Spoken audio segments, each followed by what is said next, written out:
Back on Marching to Madness this afternoon with my good friend Steve Forbes up at Wake Forest University in Winston-Salem, North Carolina. Coach, when you came on here, I heard you sing, and I thought you was going to start with a solo. I don't want you to lose any listeners. We're trying to gain listeners here, so let's not do that any farther. Back in the day, Ken, I used to sing a little bit in the choir, and I actually sang in a wedding when I was in high school, but very good. I think that was over 30 some years ago or more. And so we're not going to do that anymore. No more. But I know what you're good at, you're great at, and that's the round orange. And I saw you there on social media at a Bucks Hawks game with John Collins and Jeff T. Yeah. Yeah, that was a great experience. You know, Mitch Shaw, who's a great friend of the program, a graduate of Wake, and one of our top donors, who his name's on our practice facility. He's one of the co-owners of the Atlanta Hawks. Oh, cool. And so I had one of those seats we all kind of dream about, right? I was sitting right next to Reggie Miller and Marv Albert and had my feet right on the floor and right in the action. And it was great to see John, and it was great to see Jeff. And now Jeff, you know, he's in the championship, and, you know, and obviously Chris is too, Chris Paul, who had an unbelievable game last night. So we're going to have a Demon Deacon world champion here, no matter what, on this one, having a guy on each team.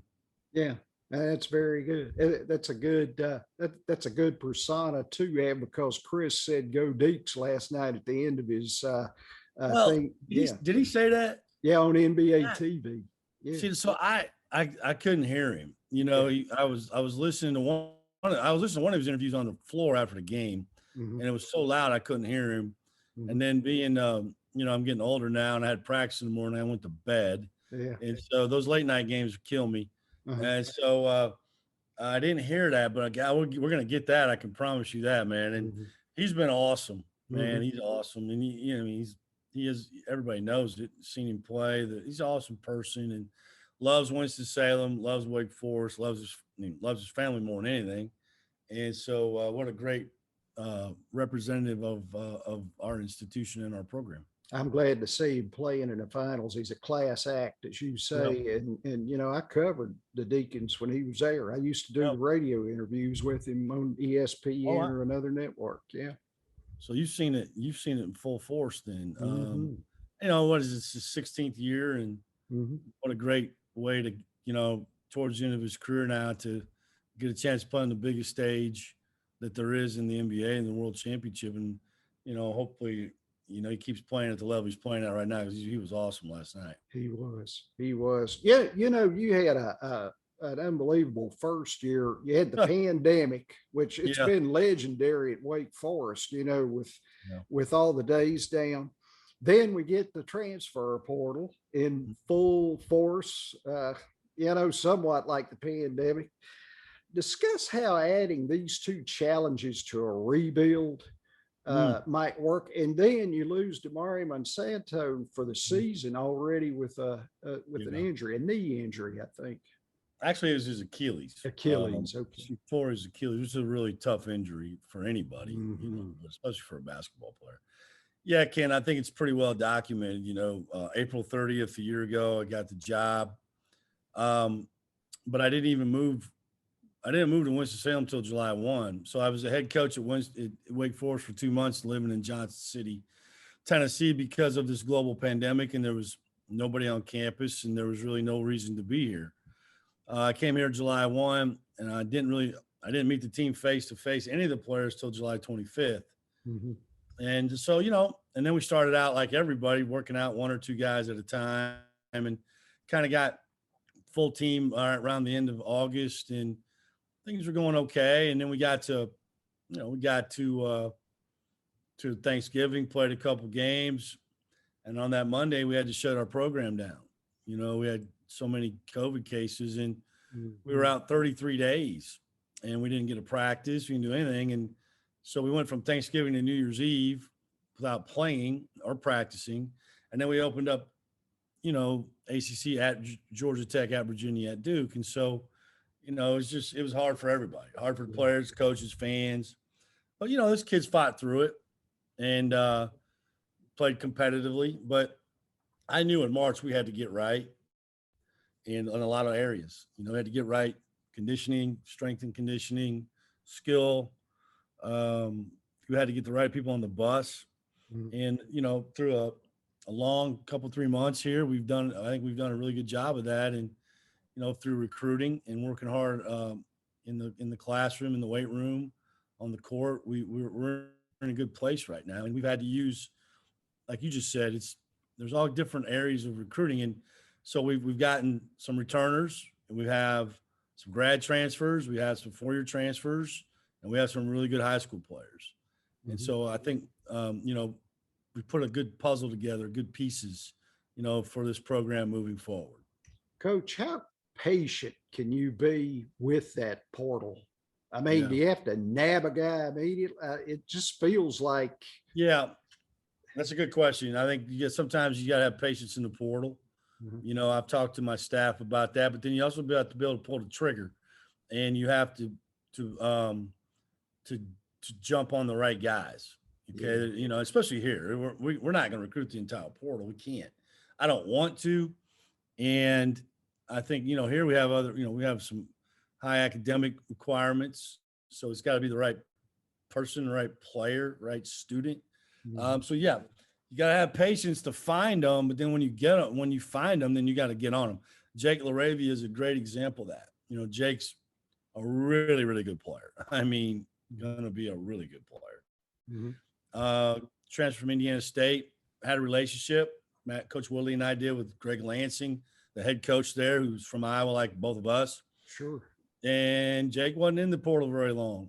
He had some bunch of high majors starting to hit him, but relationship, and he didn't want to go through all of it. Made a quick decision, and it was really good for us.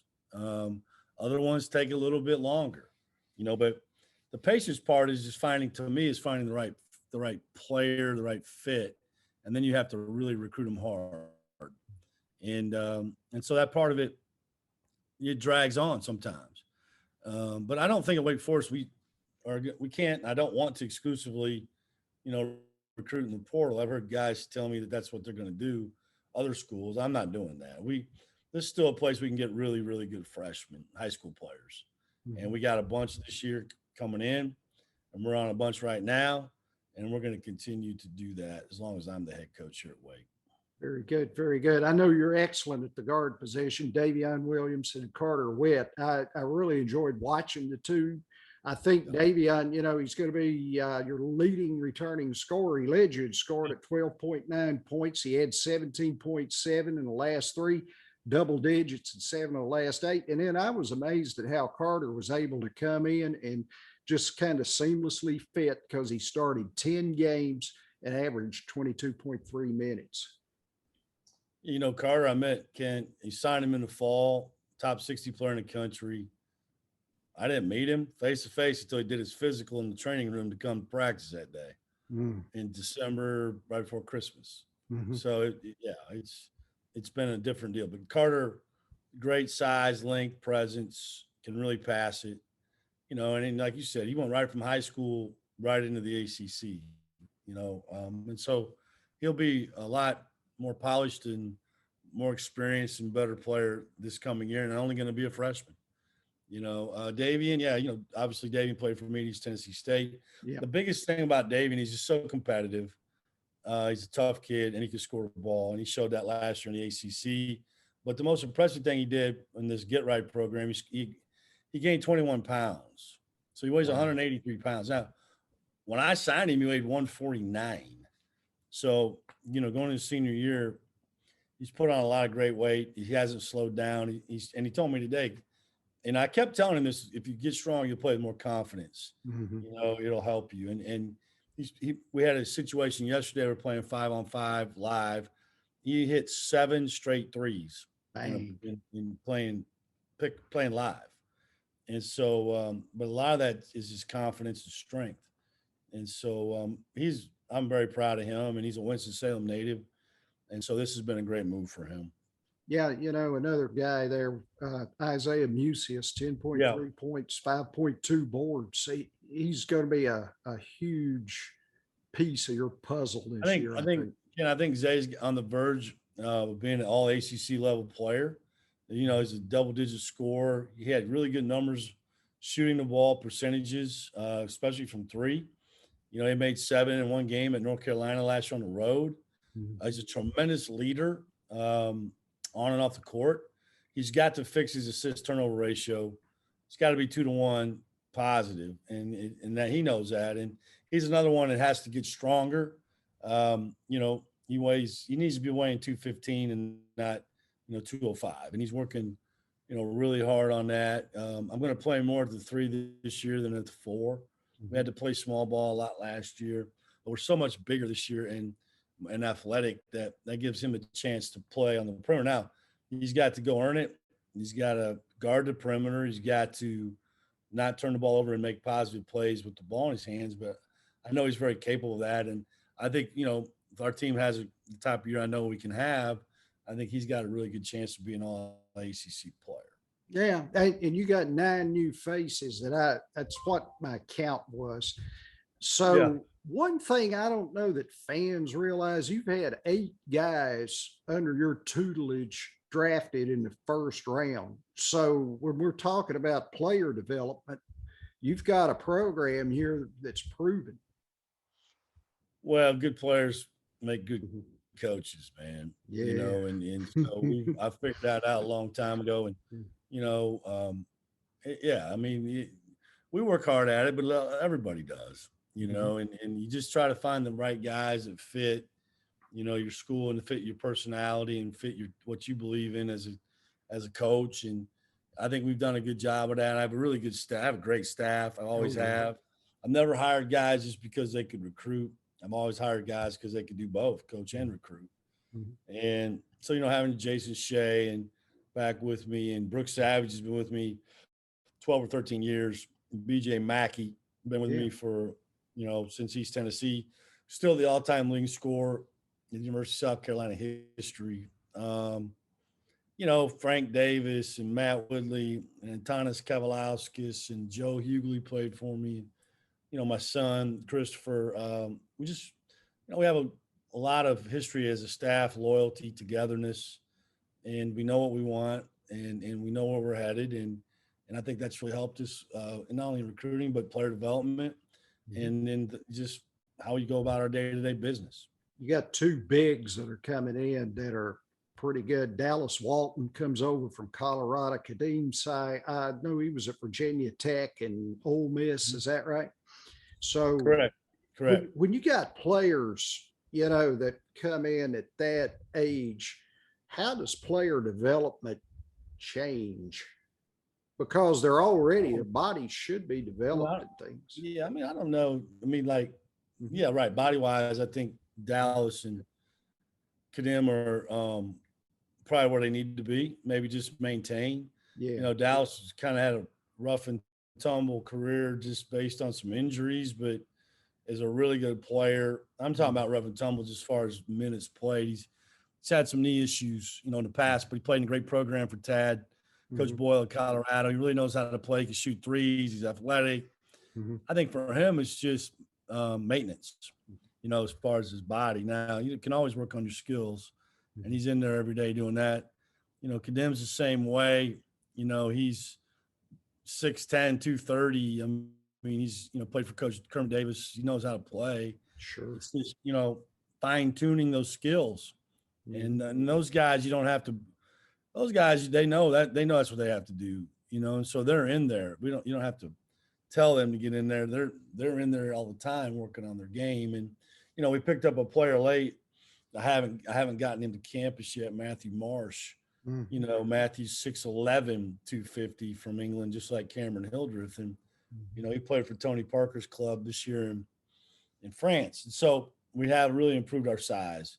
And, one of the biggest differences from the team last year this year is this team will be able to not only score off the dribble and be able to make plays with passing the ball, but I think we'll be able to throw the ball inside and score. And we weren't able to do that last year. At all. Yeah.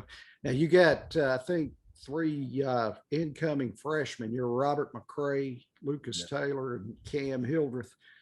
Talk about how they will compete for jobs. Well, they're going to play. I mean, they're all talented. Cam again, he's from England, played in the professional league against older men. So he knows really how to play, know where to look, has great feel for the game, great pace. A lot of guys have a hard time playing in tight spaces. He's one of those guys, when he gets in traffic in a tight space, the game slows down. He doesn't panic. He's strong with the ball. He can score it, or he can make the right pass. And he's a scorer, and he can really play off the dribble. Just really knows how to play, and going to be a good one. Lucas Taylor, long and athletic, like guys that I've recruited in the past.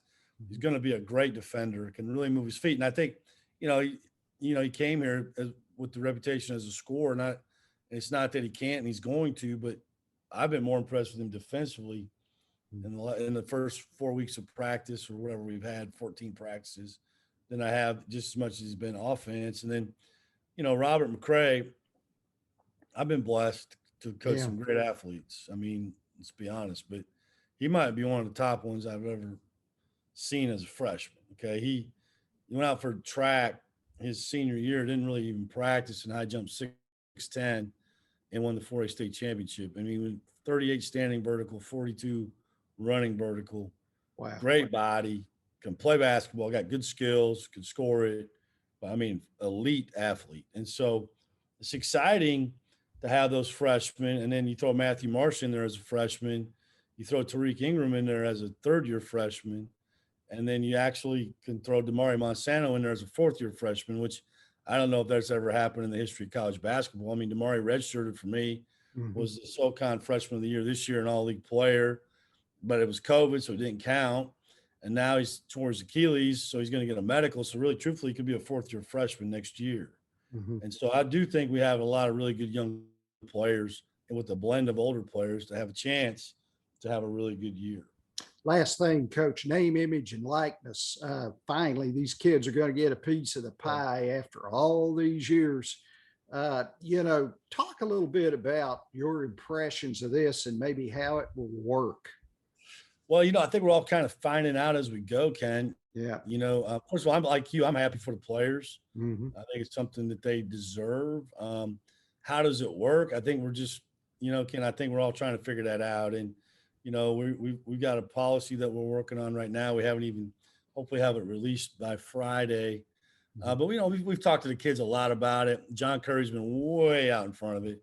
We started Open Doors last fall, to get going on, we started a partnership with them with name, image, and likeness. So I don't know, how many kids in the future will get these opportunities, what that money will be, how it will work, but at least they can. Yeah. And so I think it's a great thing. I do think there has to be some parameters and some rules with it. It's disappointing to me that the NCAA couldn't figure this out and give us some guidelines. And, here we are kind of on our own, but that's okay. I mean, that gives us the opportunity to do it the way we want to do it at Wake Forest. And we got a lot of smart people here. Yeah, I know. That know, that are way smarter than me, that will get this figured out. But I'm for it. I want our kids to have our players to have those opportunities if they show themselves, and I know they will. And I'm looking forward to seeing where it goes. And I'm not one of those guys. Listen, everybody's got to change, man. Change. Yeah. No, people don't like it. I get it. But if I go back to when I started coaching, I mean, there was no internet. There was no cell phones. There was none of that. There was no social media. AAU it wasn't even that, it was big, but it wasn't that big. There's so many things that have changed over my 33 years that are going to, that if I would have got frustrated, I would have quit coaching. But we have to change. It's like the one-time transfer rule. I mean, do I love it? No. Do our fans love it? No, because they want to, our fans, everybody's fans wants to have a relationship with the players over 3 or 4 years, but it may not be that way. And so we all got to adjust. And, it's just part of it. It's part of life. And some we like, some we don't. But I think the name, image, and likeness is going to be really good for the student athlete, and I'm all for that. Coach Steve Forbes, back on Marching to Madness. Coach, you were one of the first people 5.5 years ago. Hey, getting old. Getting old. I tell you, I really appreciate your time. Of course, I wish you good luck. I'm looking forward to seeing this new team. And when you come down in your recruiting, man, give me a text or a call. We'll get some food. Well, anytime I can get a free meal out of it. Okay. I see. I just put that in there. I appreciate you asking and having me on, and appreciate our friendship. And it's always good to talk about our program, especially in the summertime when people, are looking for information. And we have a very passionate fan base, as you know, at Wake, that are hungry and deserve, to be relevant again. And so that's what we're working towards. And it's every day. That's probably why I got bags under my eyes here. We're hard at it, and I'm getting ready to pack up and go recruiting, Ken. There you go. It's that time of year. And so you go practice all week and then go right out and recruit. Yeah. But you got to love that, man. Finally, a little bit of normalcy. Oh yeah. No, I'm not complaining. Yeah. I like being in the gym. I like watching the kids, personally, instead of on some stream or video that I have to watch. I'm old school that way. Kind of like, I'm from Missouri. I'm from the Show Me State, right? The Show Me State. Iowa, but sometimes I'm from the Show Me State. So there you go. I like to get my eyeballs in front of them. And so we're looking forward to that. But appreciate you having me on.